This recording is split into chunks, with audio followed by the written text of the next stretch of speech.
Buenas tardes, buenas noches, buenos días.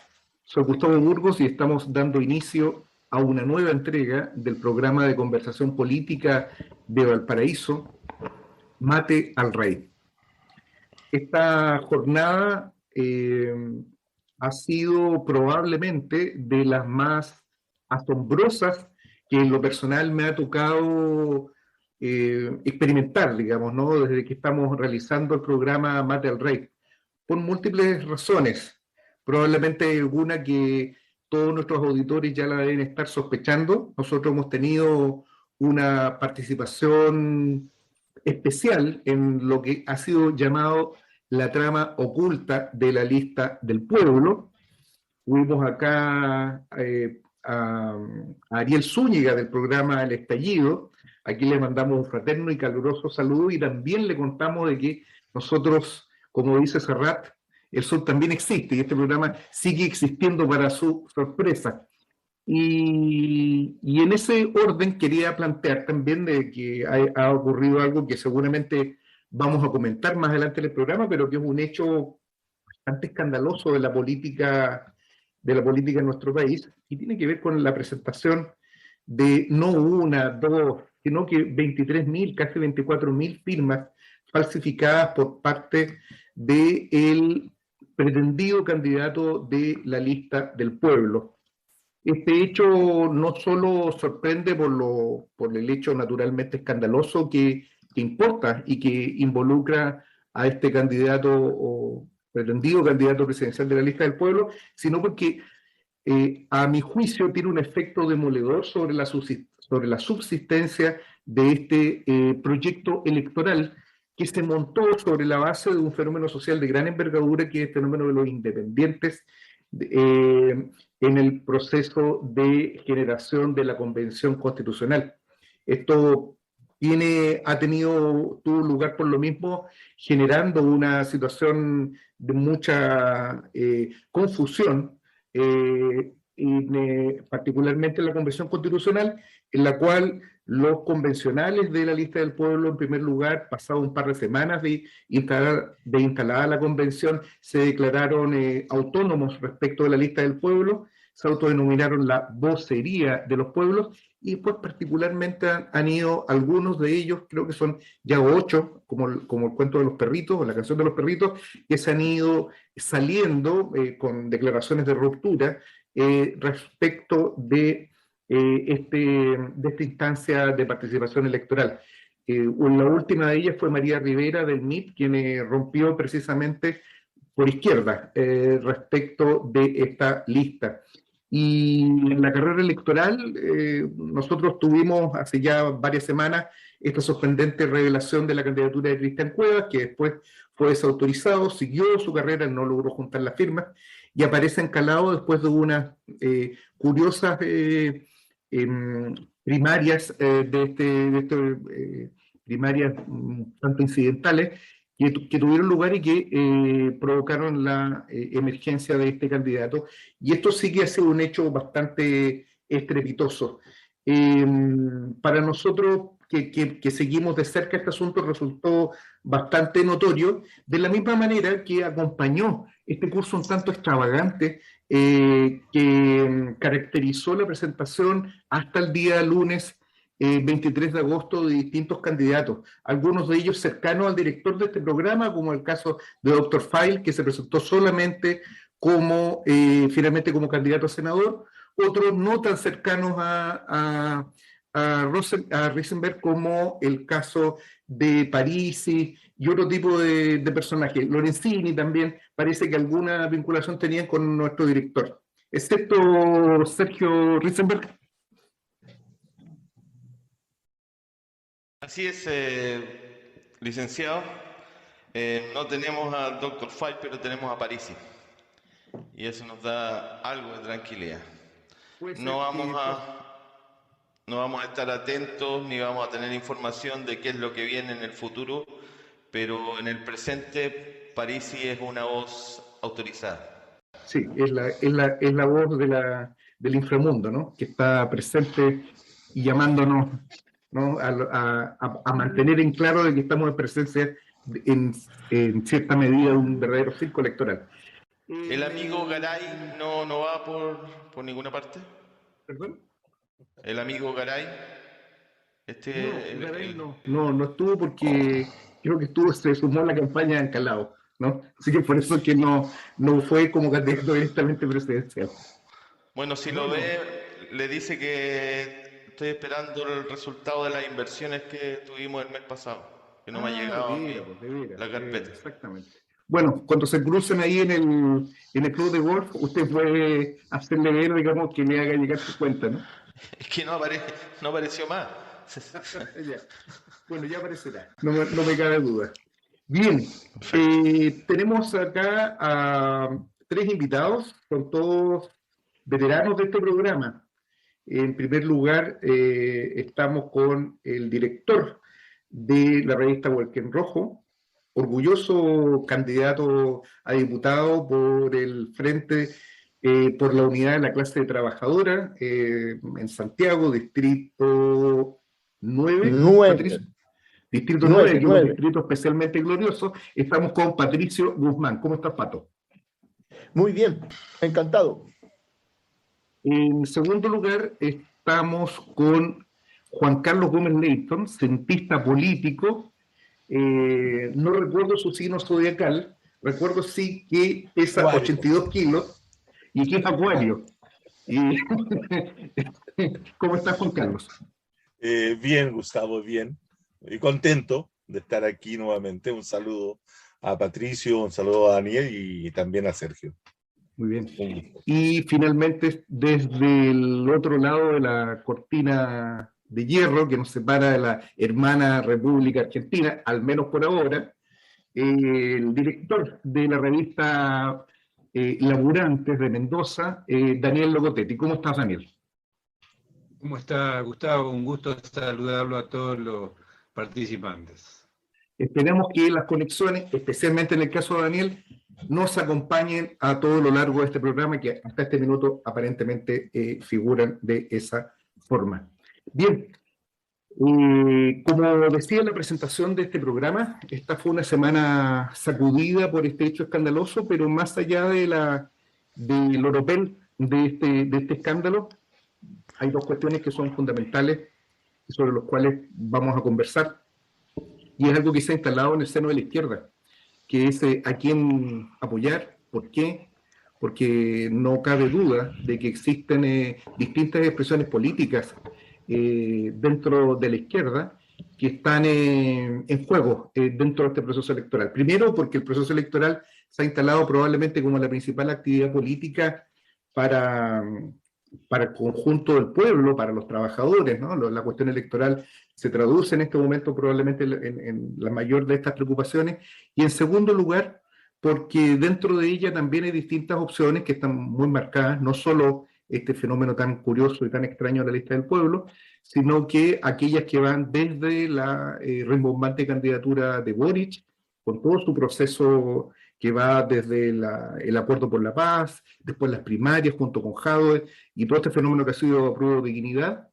Hay también una lista que está conformando el Partido de Igualdad con los humanistas y finalmente el frente que se ha formado también de organizaciones de izquierda, que es el Frente por la Unidad de la Clase Trabajadora.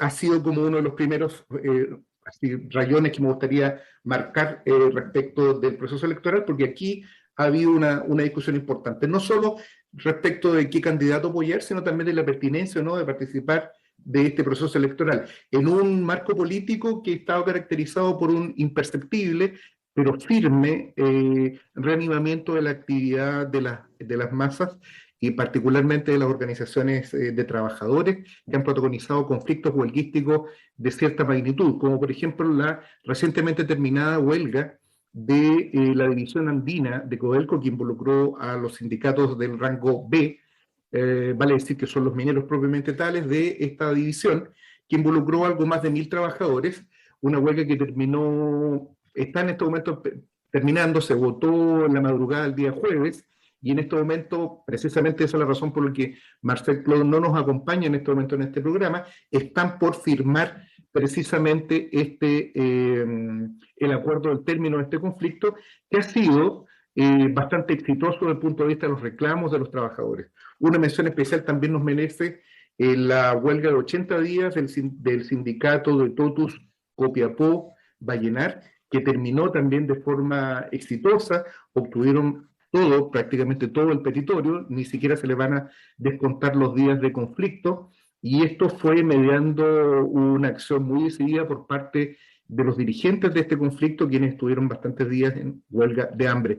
Ellos inclusive concurrieron en el momento que se presentaron las listas, la inscripción de la lista en el servicio electoral por una comisión de trabajadores de este sindicato. Estos son algunos elementos que pongo sobre la mesa para que partamos sobre esto. Pato, ¿cuál es tu opinión sobre este fenómeno? Bueno, como se ha dicho, el panorama está primero muy confuso, todavía muy líquido, hay mucha incertidumbre. ¿Y de quién es quién?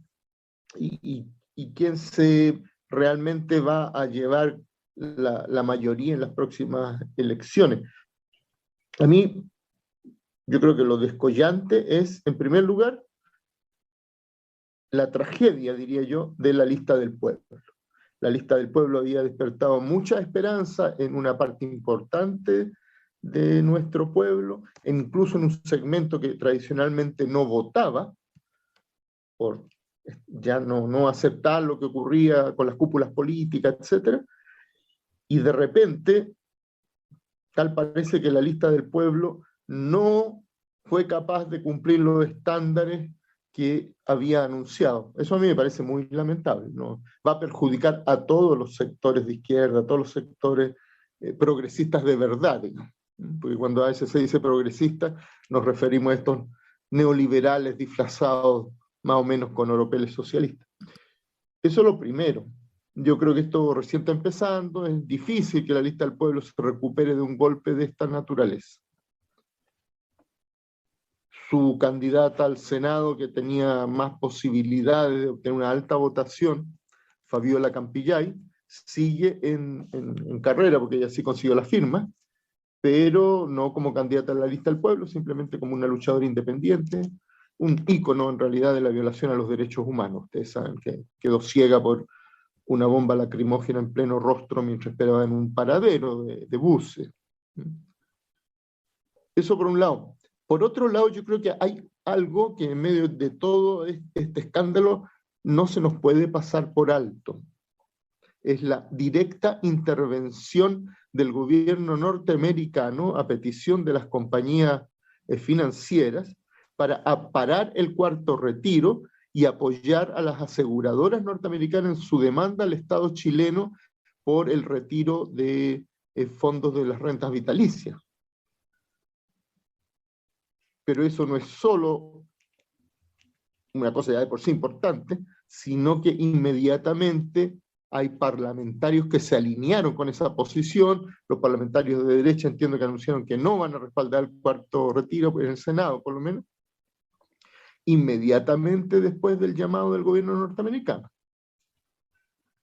Pero tan grave como eso, me parece, que en los mismos días o un par de días antes, el candidato Boric anunció que él tampoco apoya el cuarto retiro.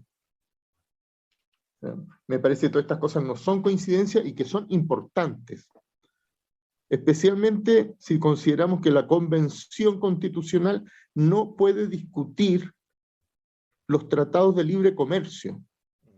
Y bueno, estamos llenos de tratados que especialmente en sus acápites de inversiones y financieros, lo que hacen es cortar las manos al gobierno, al Estado chileno, para introducir cambios realmente importantes en estas materias. Por ejemplo, si decidimos, como es lo normal, si se respetan las mayorías populares, que se acabe el sistema de AFP y lo reemplazamos por un sistema solidario, de solidaridad intergeneracional e intrageneracional, un sistema de reparto, etc., estas compañías evidentemente van a llevar al Estado chileno a las Cortes. Espero que no se apruebe el TPP-11, porque eso ya sería el colmo, porque significaría derechamente que para hacer una reforma de esa naturaleza, el Estado chileno tendría que pagarles no solo las inversiones realizadas, sino también el lucro cesante. A ver, en palabras simples, tendría que pagarle las ganancias que en expectativas razonables estas compañías van a tener en el futuro, un futuro indeterminado, cosa que ningún Estado es capaz de hacer, evidentemente. Hablamos de compañías que tienen fondos por más de 2/3 del producto del país. Han descendido un poco por las devoluciones, pero inmediatamente siguen entrándole fondos y vuelven a crecer. Entonces, estas dos cosas a mí me parecen de mucha, mucha importancia. Aunque lo de la lista del pueblo sea lo que ocupa a todos los titulares, yo lo voy a decir francamente, la agresión imperialista de parte del gobierno de los Estados Unidos contra la voluntad soberana del pueblo chileno, de sus representantes, es igualmente importante, quizás más. Y yo lo dejaría aquí de momento. Juan Carlos, en relación con lo mismo, tu visión. Sí, bueno, yo creo que lo que ha apuntado Patricio con respecto a la agresión imperialista, como él llama a esta intervención sobre asuntos de la economía chilena o del cuarto retiro que ha hecho Estados Unidos, es de una gravedad muy fuerte, muy intensa, lo cual determina ciertos los grados de dependencia que todavía tiene el país en relación con el imperio, y el imperio y su relación con la derecha y los sectores vinculados con el neoliberalismo. Está claro eso. Ahora, y eso merecería, ¿cierto?, de parte de todos los actores políticos desde la izquierda, una clara manifestación, pero eso no se observa porque indudablemente todos los sectores de izquierda, de centro izquierda como también de los de izquierda más radical, si tú quieres denominarlo de alguna forma, están más preocupados de enfrentar el proceso electoral que se viene, y no hay buena lectura de ese proceso electoral. Yo tengo la impresión de que más allá de este escándalo gigantesco que significa la situación de la lista del pueblo, la decepción, el deterioro de las confianzas y la credibilidad que ha generado en una inmensa cantidad de personas, como bien decía Patricio, que en un momento determinado tenían una postura totalmente contraria al sistema político actual y al sistema de partidos actuales, tanto del orden como del desorden neoliberal, desde la derecha hasta la izquierda, partidos políticos que se comprometen con un sistema político que es altamente corrupto, pero quieren estar allí, ¿cierto? La lista del pueblo aparecía como algo distinto, como algo alternativo, y había provocado el entusiasmo de esas personas, y yo te digo, o sea, desde el punto de vista bien personal, yo era un abstencionista estructural permanente durante 30 años, y opté por salir de esa situación y acompañar la experiencia de la lista del pueblo, lo cual ha sido una decepción total y completa. Ahora, más allá de los escándalos, más allá de la figura de Ancalao y todo lo demás, y de esta pelea popular entre estos señores que parecen ser mafiosos de la política, como son Montesino como Estoporno y otros, ¿cierto? Que son realmente... Ponce, sí. Toda esa gente es la cúpula. Aquí no hay que confundir, es la cúpula, y otra cosa es la base social, popular, ciudadana que tenía la lista del pueblo, que hoy día no tiene nada. Hoy día no tiene nada, solamente a Fabiola Campillay por la región metropolitana, que va como senadora. Pero también yo quisiera llamar la atención sobre el carácter de estas últimas elecciones. Yo tengo la impresión de que nosotros seguimos funcionando, todos los actores, los medios de comunicación, todos, siguen funcionando como si esta última elección, esta que viene en noviembre, fuera una elección más de todas las que se han concurrido anteriormente. Y lo que hay que llamar la atención es que esta es la última elección que debiera hacerse bajo el marco de las leyes y de las normas que regulan la Constitución de 1980. Es la última, y por lo tanto todos los que van a ser elegidos van a ser los últimos diputados, senadores y como presidente de esa realidad política. Y por lo tanto esta es una situación que llama la atención de cuál es el carácter que van a tener este gobierno que surja a partir de la elección de noviembre. ¿Va a ser un gobierno de transición? ¿Va a ser un gobierno que va a tener una corta duración? ¿Van a ser los diputados y senadores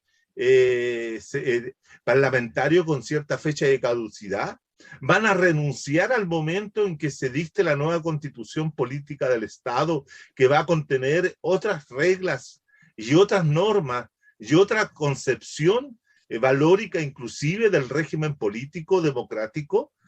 Va a haber en ese sentido un cambio de todas las autoridades a partir de la nueva constitución. Entonces yo creo que la normativa de esta última elección política debiera ser pensada, ¿cierto?, en términos de futuro, en términos de que tiene que ser para el nuevo cambio político que se viene.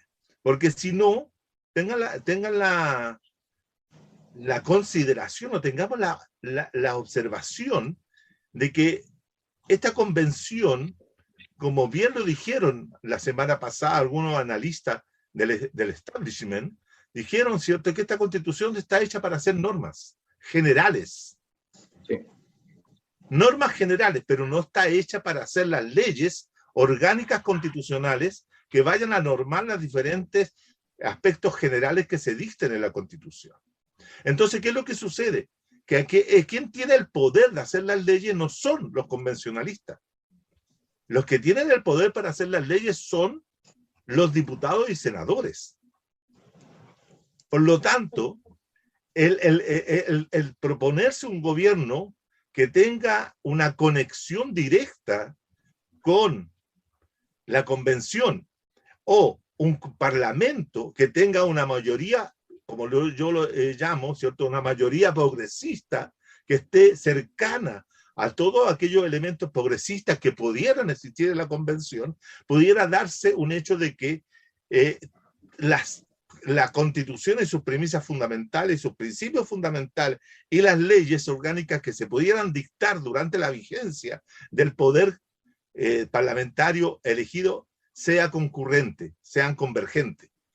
Pero si no, estimados, vamos a tener una locura esquizofrénica de dos formas de entender el régimen político totalmente distinto. ¿Cómo se resolvería eso en lo inmediato, Juan Carlos? En lo inmediato sería que este actual gobierno, o sea, este actual parlamento inclusive, hiciera lo que se planteó en un momento determinado durante el gobierno de Elwin, cuando se planteó de que ese gobierno iba a ser de 4 años y no de 8. Y se acortó. Y se establecieron una serie de leyes intermedias que permitieron poner en marcha la democracia protegida. Lo que acá tenemos que pensar es cómo hacemos posible la puesta en marcha de un régimen político democrático profundizado, no el régimen político que tenemos hoy día. Entonces, en ese sentido, yo creo que hay que replantearse la izquierda, esa izquierda que hoy día está con candidatos al Parlamento, replantearse el rol y el papel que ellos vayan a tener. ¿Qué es lo que van a hacer ahí? ¿Para qué van a estar ahí? ¿Para qué queríamos estar ahí? Digo yo, ¿cierto? Sino en el sentido de que ahí podíamos construir un poder realmente distinto del que actualmente opera. Porque se da el dato, y esta es una cosa importante, y Patricio también lo apuntaba en relación a los tratados de libre comercio. Si la convención no cambia esa norma, vamos a tener que seguir con los mismos tratados de comercio. Pero sí los que pueden cambiar tratados de libre comercio son el Parlamento. Y por lo tanto vamos a tener que tener, y cosas que ya no tenemos, por eso también era importante la figura del candidato presidencial de las izquierdas, yo las llamo rebeldes o revolucionarias, las izquierdas, ¿cierto?, de tener un presidente en esa orientación. Porque si los presidentes que actualmente tienen posibilidades, digamos que tiene posibilidades Boric o tiene posibilidades, ya no van a cambiar ese tipo de cosas. Y por lo tanto, en ese sentido, vamos a tener un choque de poderes. Termino, ya que me mostraron el unicornio. ¿Sí? La única forma de avanzar en eso es que la convención pueda transformarse conjuntamente con el Parlamento en un poder constituyente convergente. Daniel, el papel claramente está centrado en este proceso eleccionario, una cuestión política de gran trascendencia. ¿Qué papel le atribuye a la izquierda dentro de todo este proceso? Me estás hablando de la izquierda chilena. Sí, la izquierda chilena. Claro. Bueno, yo creo que ha sido muy importante desde mi punto de vista la conformación de este frente en el que están participando. Muy importante porque de alguna manera establece un corte, un quiebre, el surgimiento de una nueva posibilidad, de un planteo de izquierda por fuera, digamos, de los planteos tradicionales del Partido Comunista y del Partido Socialista, que formaron parte de la concertación, de todo el andamiaje político y jurídico heredado de la dictadura de Pinochet. Entonces me parece muy importante señalar en primer lugar eso, porque desde mi punto de vista, o desde nuestro punto de vista, el 18 de octubre del 19, es decir, en el levantamiento producido inicialmente por los estudiantes saltarines, llamémosle, Sí. que termina, no que termina, sino que llega a su punto culminante con la huelga general del 12 de noviembre del 19, por supuesto, convocada por la Central Única de Trabajadores, la Mesa de Unidad Social y la No Más FP, nos parece que hay un quiebre, finaliza un periodo muy retrógrado en cuanto a la lucha de la clase obrera chilena, que comienza en septiembre, el 11 de septiembre del 73. El 11 de septiembre del 73 se produce con el golpe de Estado que derroca al gobierno de Salvador Allende, genera un retroceso general de las luchas de la clase obrera chilena. Después hubieron una serie de luchas muy importantes durante el gobierno de Pinochet, pero después termina armándose finalmente el milagro chileno, ¿no? El país turístico, el país de los malls, del mercantilismo, el país de la belleza turística. Claro, exactamente, los argentinos veníamos con los vehículos plasma arriba del techo de los autos, era una cuestión de comercio, era digamos, un paraíso, ir a Chile, a sus playas, nos salía re barato aparte. Entonces, esto mantuvo un periodo de retroceso muy importante en la clase obrera chilena. Yo creo que ese proceso de retroceso político, que nunca es absoluto, nunca en términos históricos los procesos son absolutos. Por supuesto que hubieron sus luchas, hubieron las jornadas de protesta durante el gobierno de Pinochet, hubieron otras huelgas y manifestaciones posteriormente, pero la quiebra sí frontal, definitiva, de ese proceso de estancamiento se da a partir del 19 de noviembre o el 18 de octubre del 19. Me confundo con los números, sí, con los números que son parecidos. Creo que es muy importante. Claro, creo que es muy importante ese acontecimiento. Es muy importante y va a marcar un cambio en la historia política de Chile, como el cordobazo marcó un cambio en la historia política en la Argentina, ¿no? Como el argentinazo, algo bastante parecido a lo que algún historiador podrá denominar el chilenazo, para asimilarlo o asemejarlo a lo que ocurrió en la Argentina. En 2001. En el 2001, exactamente, va a significar el fin de ese proceso de retroceso, y ahora se abre un proceso hay un proceso de dispersión política, de heterogeneidad política, nadie se pone de acuerdo con nadie, pero también es un proceso muy rico de elaboración y organización política. Eso es no sé en realidad hay una cuestión que es evidente, que me parece que resulta manifiesta. Un poco me quiero agarrar de lo que dijo Juan Carlos, especialmente de que estamos viviendo un momento muy particular.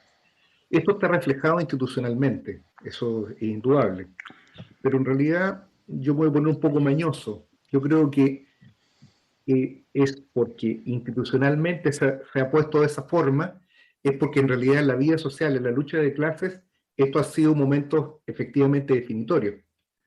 El inicio del proceso, la apertura de un proceso revolucionario, como el 18 de octubre del 19, ha remitido sus rasgos más visibles, pero no ha logrado ser cerrada la crisis, a pesar de todos estos alambicados procesos institucionales que se han vertido en contra de él. Y yo creo que ese es uno de los puntos de mayor trascendencia. Yo creo que la capacidad que tenga la izquierda de formular una expresión política que esté a la altura del proceso revolucionario abierto va en buena medida a marcar el curso de este proceso. Lo digo esto especialmente porque a mí como generación, por decirlo de alguna manera, nos marcó, estoy pensando al fin de la dictadura, especialmente la discusión de si había o no que participar del proceso electoral, ¿no? Yo debo decir que voté por primera vez el 2017. Creo que con Juan Carlos en algún momento conversamos sobre eso. Es un proceso, en el caso mío también, de un abstencionismo así pertinaz, ¿no? Y esto precisamente porque se vio inicialmente, tanto en el plebiscito como en las elecciones posteriores, en sectores de izquierda, una negativa de principio a intervenir en el proceso electoral. Y el resultado práctico, más allá de los principios, es que las ideas revolucionarias salieron de aquel espacio público donde los trabajadores estaban discutiendo sobre este punto. No sé qué opinión le merece este comentario a Pato en particular. Sí. A ver, yo en realidad creo que hay que aprovechar los espacios electorales por más limitados que sean, pero tener cuidado de no sembrar expectativas que no se corresponden con la realidad, ni ayer, menos que hoy, pero hoy tampoco. Pero hay que aprovechar de introducir discusiones, pensamiento crítico, poner en cuestión el orden existente. Lo lamentable de quienes participaron o participábamos a veces en procesos anteriores es que la gente que participaba o se hacía expectativas desmedidas sin comprender el carácter excluyente del régimen político, o peor aún, edificaban lo que se han solido llamar pymes de la política, o sea, pequeños grupos que gracias a los dineros que entran del Estado en todos estos procesos terminaban profitando e incluso una pequeña cúpulita viviendo de esos procesos, lo cual a mí me parece tremendamente perjudicial. Perjudicial en el camino necesario de reconstruir una izquierda de verdad con influencia de masa, porque te asimilan a toda la porquería que hay, no hay mucha diferencia. Y en muchos casos realmente no hay mucha diferencia, y creo que explica en parte, no totalmente, pero en parte, mucho de este fraccionamiento increíble que hay en la izquierda, en que todos ponen más el acento en las diferencias que en las coincidencias, y cuando hay coincidencias a algunos incluso les molesta, y yo me atrevería a decir que les molesta porque echa a perder su proyecto de pyme política. Porque en realidad no quiero que vengan otros cuadros, otros intelectuales, porque tengo que compartir una torta que no es muy grande. Y lamentablemente creo que esto volvió a ocurrir en la lista del pueblo. Mucho se explica por eso, estas mezquindades que tanto han importado y han crecido dentro de la izquierda chilena, y que de alguna manera son el correlato de un individualismo y de intereses de grupo pequeño propios del modelo neoliberal de vida económica que tenemos.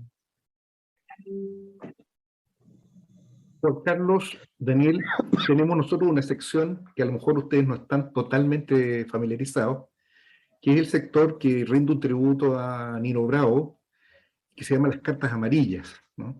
Se llama cartas amarillas no porque el contenido del mismo sea reaccionario, sino porque le rendimos tributo. Sabemos la edad de Sergio, un hombre que creció codeándose con Nino Bravo, con Vicky Valdés, con Pato Renán, con gente de esa estatura, artistas consolidados en el Festival de Viña y tantos otros festivales. Sergio, tenemos preguntas nosotros dirigidas a nuestro contertulio, ¿no?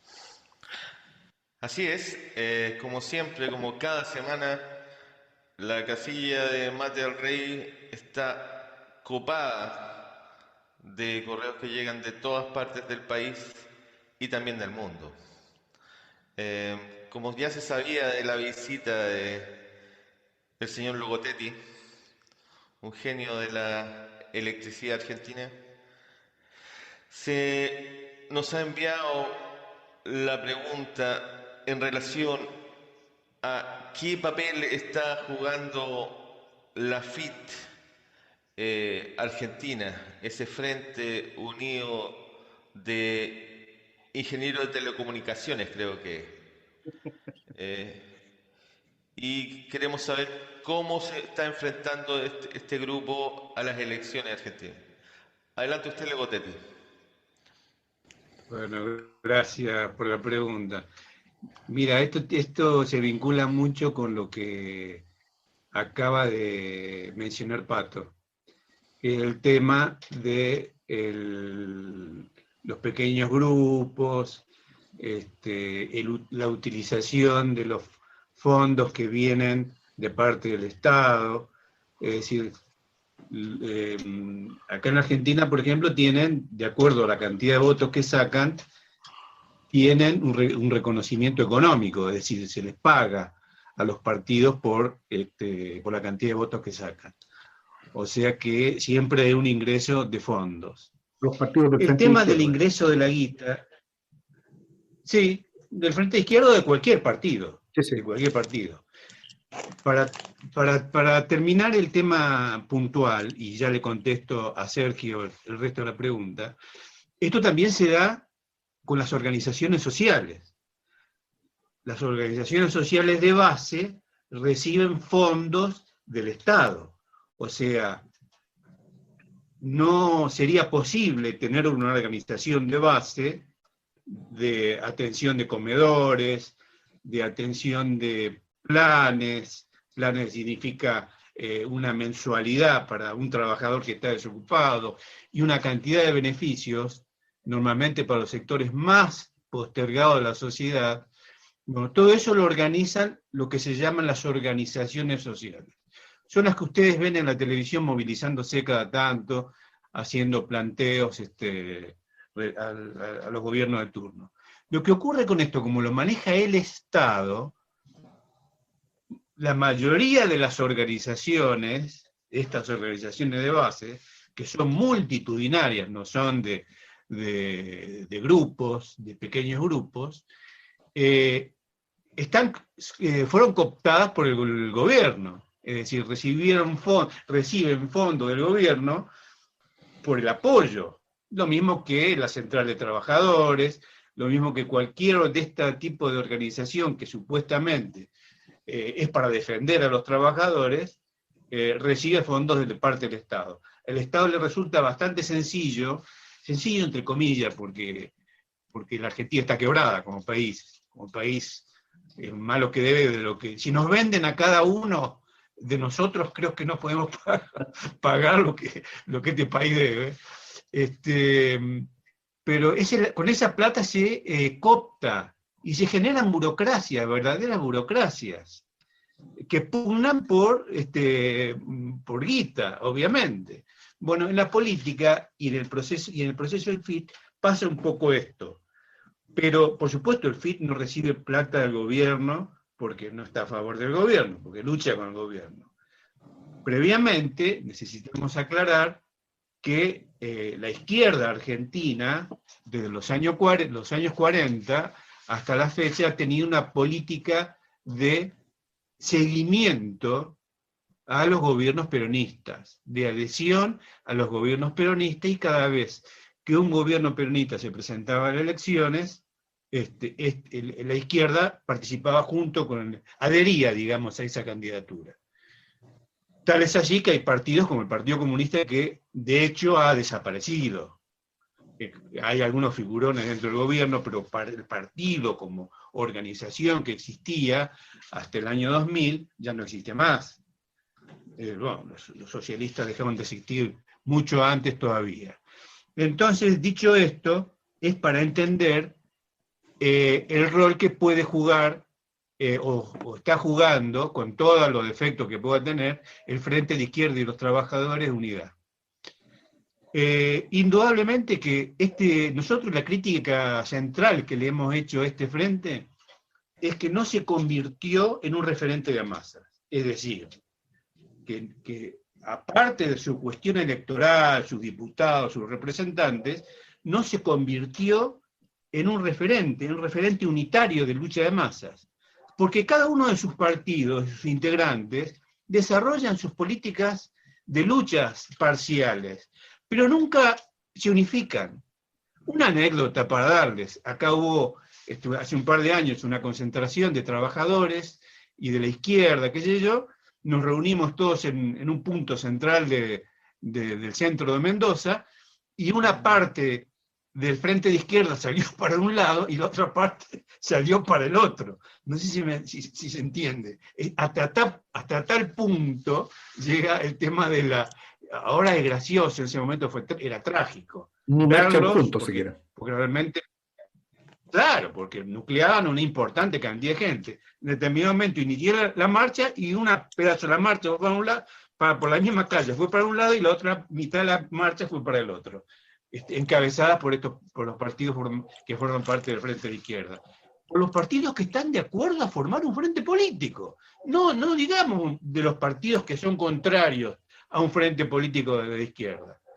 Bueno, para terminar, porque veo que ese es el momento que me ha llegado, a mí me parece que son muy interesantes, respecto de lo que dijo Juan Carlos, los interrogantes que nos plantea. Creo que nosotros tenemos muchos interrogantes que resolver respecto de los acontecimientos previos y posteriores al 18 de octubre, y para ver en este momento, ¿no?, la importancia de la participación electoral, con qué sentido se participa. Bueno, hay una cantidad de cuestiones que todavía no hemos resuelto, obviamente. Gracias. Muy bien, Daniel. Luego, Teti, hay gente que me está llegando llamado. ¿Qué pasa con Palito Ortega? Bueno, Palito Ortega, tú sabes que me agarras, no sé si se murió o no se murió, me queda... No, Palito Ortega está vivo. No sé, Está vivo, Palito Ortega. Está vivo. Está vivo. Un capo, Palito Ortega vive un capo. en el pensamiento del pueblo. La memoria. Además, con ese himno político que es la felicidad. Hasta fue gobernador de su provincia. Carlos Menem, el ilustre y más grande presidente de América Latina, don Carlos Saúl Menem, marido en determinado momento de la Cecilia Boloco, la primera dama chilena, no cualquier cosa. Bueno, Palito Ortega fue entusiasmado en la política y metido en la política por Menem, por la onda neoliberal que azotó a Chile y azotó a la Argentina, por supuesto. Sí, porque estamos necesitados de ese tipo de mensajes positivos, como la felicidad, me la dio tu amor. Sí. Que ya no se hace ese tipo de canciones. No, una de las cosas, hablando de los interrogantes que nos plantea Juan Carlos, son los interrogantes internacionales. Acá se planteó el tema de los Estados Unidos. Bueno, no hay que ser muy estudioso para darse cuenta que hay una crisis mundial, hay una crisis internacional de casi enfrentamiento por cuestiones comerciales, territoriales, represión a los pueblos, etcétera, que en América Latina también tiene su reflejo. Este reflejo son las crisis. Toda la América Latina está en crisis de gobernabilidad. Los regímenes políticos en América Latina están en una crisis terminal. Eso no quiere decir que, no estoy diciendo que mañana va a haber una revolución, pero digo que tenemos que verlo también en el proceso latinoamericano. me parece. ¿Hay más preguntas o no? Así es. Había un sector del público del programa que está siguiendo con mucho interés las elecciones y los candidatos que están saliendo de diferentes lugares de la escena política nacional. Trincheras. Correcto. Se está esperando con mucha ilusión al candidato de la Boina y queremos saber qué posibilidades tiene nuestra gente de poder ingresar en la urna un voto por el señor de la Boina. ¿Nos podría informar, don Juan Carlos? Sí, perfecto, gracias por la pregunta. Quiero contestarle a todas esas personas que tienen la ilusión de poder votar por el señor de la Boina, que no nos fue bien. No nos fue bien, en el distrito 10 no logramos construir la cantidad de firmas necesarias para poder ser candidato a diputado. Y por lo tanto, hemos quedado en una suerte de frustración en esa carrera inicial de parlamentario.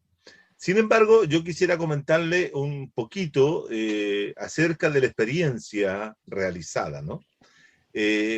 Uno siempre tiene deformaciones, y yo como cientista político tengo y sociólogo e historiador, tengo la deformación de haber visto también la campaña que realicé saliendo al puerta a puerta, ir a algunas ferias, tanto de la comuna de Santiago como la de San Joaquín, como ¿Qué también distrito de es, La Granja. Juan Carlos? ¿Perdón? ¿Qué distrito es? Es decir, distrito 10. 10 de Santiago. La que está compuesto por 6 El comunas. famoso distrito 10. Pues. Exactamente. Santiago, San Joaquín, Ñuñoa, Providencia, La Granja y Macul. Entonces, justamente por eso preguntaba. Yo me concentré especialmente en San Joaquín y La Granja y Santiago para hacer la recolección de las firmas.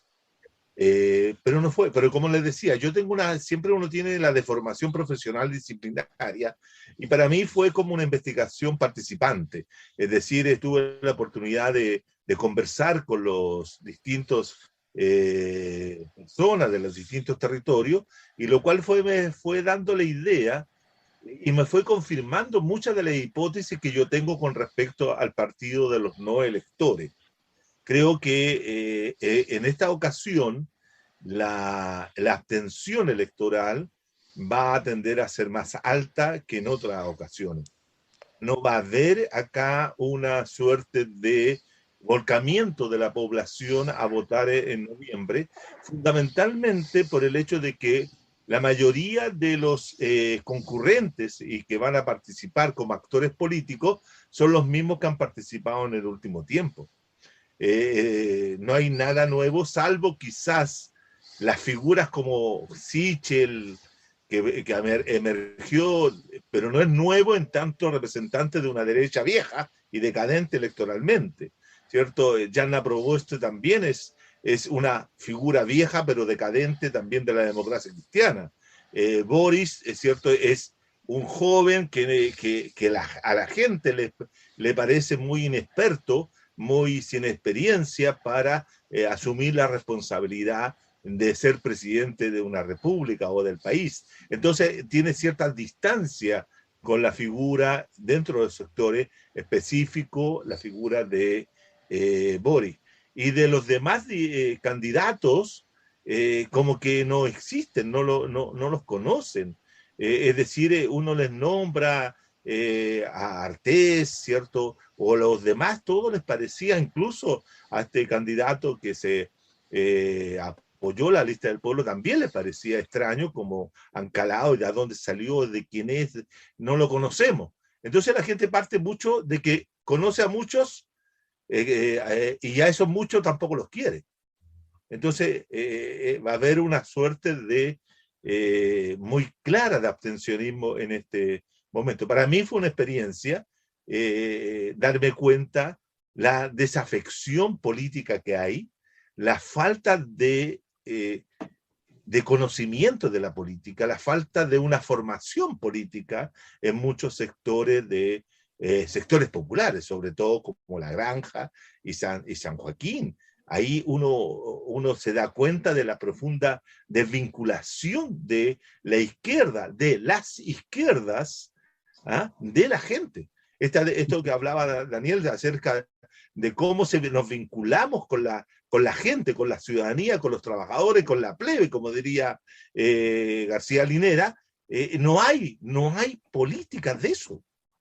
O sea, no hay política, no hay formación, no hay escuelas que permita hacer que el sujeto popular pueda acceder a conocer y tener un aprendizaje de la política. Creo que nosotros, antes de plantearnos cualquier cosa, tenemos que empezar a hacer un trabajo territorial pero profundo, masivo, extenso, sacar a toda nuestra gente a trabajar con la otra gente, vincularse. Sí. Es una orfandad terrible, una orfandad terrible. A mí me piden, por ejemplo, y Patricio Rosal, me piden a mí textos de algunos diarios, pero los diarios no llegan a la gente. Eso es lo más curioso, que se hace prensa popular y esa prensa popular no la conoce la gente. El otro día yo lo discutía con un colectivo, le decía, bueno, pero compañeros, díganme, ustedes me pidieron un artículo, yo se los mando, digo, pero ¿qué les parece? ¿Qué les pareció? ¿Quién lo leyó? ¿Cuánta gente lo leyó? ¿Cuánta gente lo entendió? ¿Lo comprendieron o no lo comprendieron? Están en conocimiento de poder discutir, lo mismo que planteaba Patricio. Estamos en condiciones de discutir los TLC con la gente para que entienda cuál es la injerencia que tiene Estados Unidos sobre el cuarto retiro o sobre este tipo de cosas. Yo creo que ahí hay un problema de nuestra izquierda en los últimos años. La desvinculación popular de la izquierda que se han formado con la ciudadanía, con los trabajadores, con todo. Falta mucha conexión. Yo en estos 10 días, 11 días de caminar por la gente, por los espacios territoriales, percibí aquello. Eso es lo que yo transmitiría también. Miren, fíjense ustedes que es tan popular el asunto de la lista del pueblo, que una de las decepciones más terribles que yo he sentido ha sido que yo, para poder plantearme esto, yo escribí un documento, y muchos de ustedes, el Porteño en Valparaíso lo reprodujo, el Huarquén lo reprodujo, el Clarín lo reprodujo, pero entonces yo pensé que la gente que estaba en el mismo distrito compitiendo y consiguiendo la firma, iban a responder a esa discusión teórica política que ahí se expresaba. Les puedo decir que por lamentablemente nadie respondió ni dijo nada. Entonces un demostrativo. Es un proceso, claro, es un proceso que sigue vivo. Nosotros, por razones de tiempo, vamos cerrando. Tenemos también como práctica en este programa de que antes de terminar, cada uno de los invitados puede hacer un aviso económico, si necesita vender una bicicleta, por ejemplo, puede denunciar algo, puede amenazar a alguien. Hasta el momento no ha ocurrido, directamente no recuerdo que alguien haya amenazado. Sergio parece que una vez recibió un par de amenazas, pero no ha habido amenazas proferidas desde el mismo programa. Así que, o me equivoco, Sergio. Se rumorea que en vestuario no ha habido amenazas y eso explicaría la no presencia de Marcel Clot. Yo no tengo verificación de eso. Pero me gustaría que lo aclararan en el próximo programa. Él dice que está firmando una negociación. Yo le quiero aclarar a quienes me acompañan de que hay ciertos personajes que frente a Sergio no se pueden mencionar. Por ejemplo, Maripepa Nieto, Álvaro Corbalán, esos personajes. En otro momento tendremos la distancia y el decoro de tratarlos por separado, ¿no? Pero son episodios que a Sergio lo complican. Así que sobre ese tema nosotros no vamos a tratar. Nosotros siempre hablamos Festival de Viña, Festival de la Una, esos grandes... Veamos la parte luminosa, licenciado, no entremos en esas oscuridades. El guitarrista se nos fue y ya no vuelve. No, yo lo que, Gustavo, si tú me permites, para hacer mi minuto de cierre. Bien, el minuto, muy bien, Juan Carlos. Disculpa, pero lo que yo quisiera, como se recordó aquí a Palito Ortega y se han recordado otras figuras del ambiente artístico de no mucha calidad propiamente tal, yo quisiera hacer un recuerdo, Según usted, señor. porque es un recuerdo generacional, es un recuerdo de nuestro baterista que se nos fue recién el día jueves, creo, que es Charlie Watts, el gran baterista, la piedra callada, la piedra que dejó de rodar de los Rolling Stones. Yo creo que más allá del colonialismo que implica la música de rock, de no rendirle un homenaje a la piedra callada, es un equívoco para todos los rockeros del mundo. Así que va mi minuto en recuerdo de este gran baterista, que mucha gente lo consideraba mediocre, pero era un gran baterista porque él viene del mundo del jazz. Sí. Y tenía una cosa fantástica. Se nos fue uno de los grandes efectos. Me sumo también a esa importante conmemoración que hace Juan Carlos, un hecho que enluta, por cierto, al porteño. Nosotros dedicamos una nota también a Charlie Watts, y bueno, me sumo a lo que ha dicho Juan Carlos. Patricio, Daniel. Sí, mira, en mi minuto, yo comparto lo que decía Juan Carlos, que lamentablemente incluso el activo político que se supone más duro está falto de lectura seria y está falto de debate serio. Y sin ideas no vamos a llegar muy lejos. Esto no es simple, lo que tenemos por delante no es para nada un simple problema de ingeniería política, es un problema de ser capaces de construir un programa de transformación, es algo serio. Eso por un lado.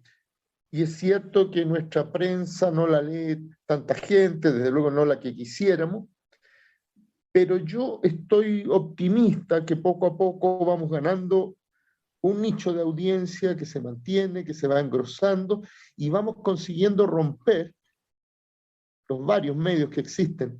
Esta cosa de los fraccionamientos como desquiciados entre unos grupos y otros, y vamos permitiendo un diálogo, al menos un diálogo indirecto. Y lo otro que a mí me llama positivamente la atención es que ha ido aumentando la correspondencia, gente que escribe. Y muchos, probablemente entre ellos muchos bots, escriben para insultar, calumniar y amenazar, lo que significa, como dice el dicho atribuido a Cervantes, aunque parece ser que no le corresponde realmente, dejar que los perros ladren en Sancho es señal que avanzamos. Sí. Así que con esa nota de optimismo yo quisiera cerrar este minuto. Y con esa cita apócrifa Cervantes también. Totalmente cierto. Muy bien. Daniel. Sí, yo quiero hacer una denuncia. Muy bien. Claro, porque el compañero Patricio, tan respetuoso él de las normas institucionales, llamémosle, se ha mantenido durante toda la reunión a oscuras, o sea que no le vemos el rostro. Yo creo que está clandestino en algún lugar del mundo, no sabemos dónde está. Toda la iluminación está por detrás del compañero Pato. Siempre discutimos el mismo punto y nunca llegamos a un acuerdo. Bueno, dos palabras sobre un tema que me preguntó Sergio y que yo, enredado en Palito Ortega y otras consideraciones menores, no terminé de responder, que es el tema del frente, el FIT-U, digamos, el rol que juega ese frente político. Yo había dicho que la izquierda había estado detrás, en la Argentina, detrás del peronismo históricamente, desde los años 40, 45, 46. Y que por lo tanto, el surgimiento de este frente político, y no de partidos individuales de izquierda más extrema, que se enfrentan electoralmente, en el terreno electoral, al gobierno, era un paso adelante. Era un paso adelante muy importante. Por supuesto que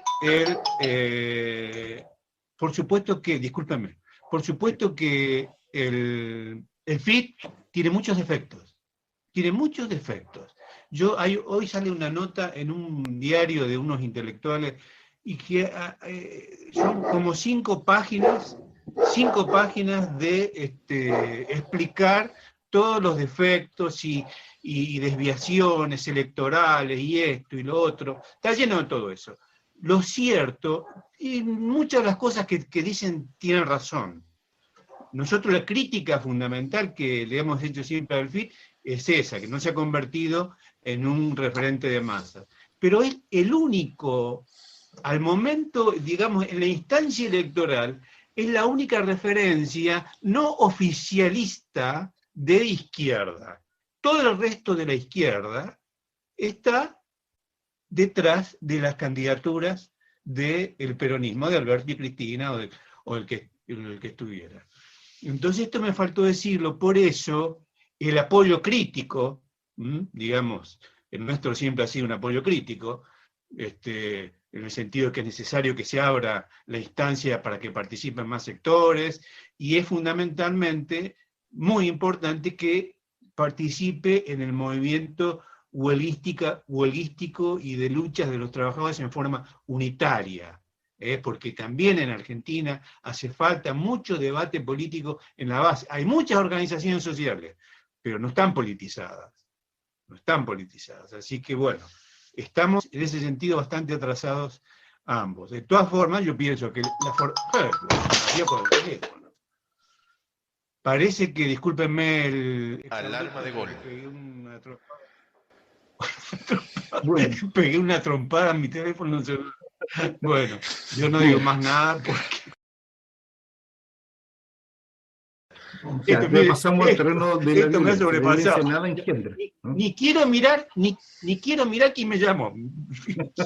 Palito Ortega. A lo mejor Palito Ortega, claro, que nos está viendo, nos está siguiendo en directo.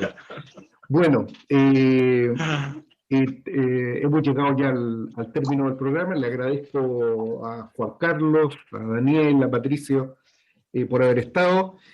Siempre, digamos, yo me congratulo y es algo que todos nuestros auditores siempre se sorprenden, me preguntan, quieren saber si alguna vez se nos va a presentar con su rostro tal y cual es, digamos, el gran Sergio Risenberg. Yo le explico al público de que él es un hombre de cábala, ¿no? Un hombre que prefiere hacer su trabajo desde la voz en off. Así que esta conducción, este programa no sería nada, digamos, sin la presencia del gran e inexplicable Sergio Risenberg. Bueno. Muchas gracias, licenciado. Muchas gracias por esas palabras. Sí, por no es el primero que las dice, pero igual las agradezco. Por supuesto. Bueno, quiero hacer una última observación, un poco al cierre sobre esto. Yo creo que no cabe duda de que la izquierda tiene un enorme desafío político que va más allá de lo electoral, va más allá de noviembre, no cabe duda, ¿no?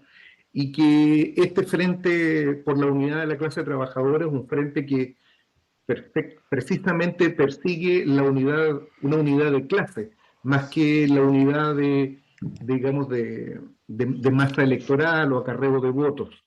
Y para esto es fundamental una cuestión que yo creo que emerge en casi toda la discusión, y de alguna manera también esta discusión ha estado como una especie de ruido de fondo, y en la circunstancia de que la materialización de las aspiraciones democráticas, de las reivindicaciones que han venido planteándose de manera, digamos, de manera formidable desde el año 19 hasta el día de hoy, solo van a poder verificarse por la vía revolucionaria. Un discurso y un programa revolucionarios van a poder expresarse en la medida de que se expliciten. Si la izquierda calla su contenido, su misión política, su propósito revolucionario, va a ser indiscernible respecto del reformismo liberal burgués que encarna, por ejemplo, la candidatura de Boric. Si la izquierda realmente aspira a ser una expresión política de esa clase, de los explotados, del pueblo, de aquel que se levantó y que en las calles propició el orden que actualmente tiene creada una convención constitucional y tiene sobre las cuerdas la institucionalidad.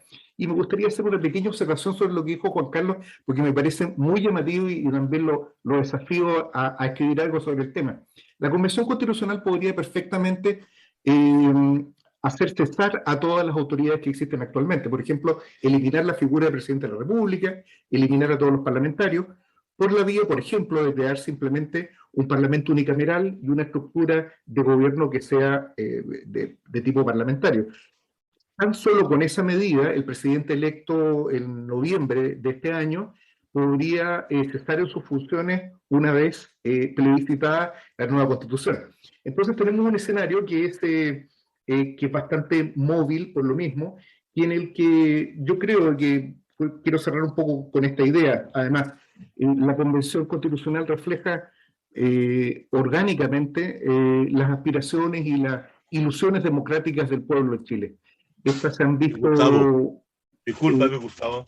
Solamente ¿sí? Para responderte inmediatamente, yo estoy escribiendo un texto que se llama Cambio de régimen, gobierno de transición y poder constituyente. Muy bien, solo vamos a preguntar... Que responde justamente a tu pregunta. A esa pregunta fundamental. Eso es una discusión fundamental, pero yo creo que va a estar planteada, pero obviamente esto pasa por una definición de tipo político central, digamos, lo que se llamaba antiguamente la vocación de poder. Si estamos realmente en condiciones de plantear un discurso político que no solamente se quede en la lista de supermercados las reivindicaciones, sino que plantee una salida de quiebre institucional, porque no hay otra salida posible, que es, en un lenguaje coloquial, una salida de revolución social. Bueno, con este mensaje terminamos este programa. Quiero indicarles a nuestros auditores algo que no hemos hecho nunca y que esto es también una innovación de este programa, el número 27. Y es que, como este programa se ve en YouTube, todos los que vean este programa al término de esto, que esto ya lo he dicho al comienzo, pero se me olvidó, se suscriban al canal, que es el canal de la revista El Porteño, y le hagan clic a una campanita, de manera que cada vez que nosotros sacamos el programa, que por distintas razones a veces nosotros lo grabamos el viernes, otros lo grabamos el sábado, en este caso es un día sábado, y pueden recibir inmediatamente la notificación de que el programa ya está disponible. Sin más, y reiterando los agradecimientos a los compañeros que me han acompañado, nos despedimos hasta el próximo sábado. Chao, camaradas. Como dice el Pumo Rodríguez, a veces es tiempo de escuchar al pueblo, la voz del pueblo.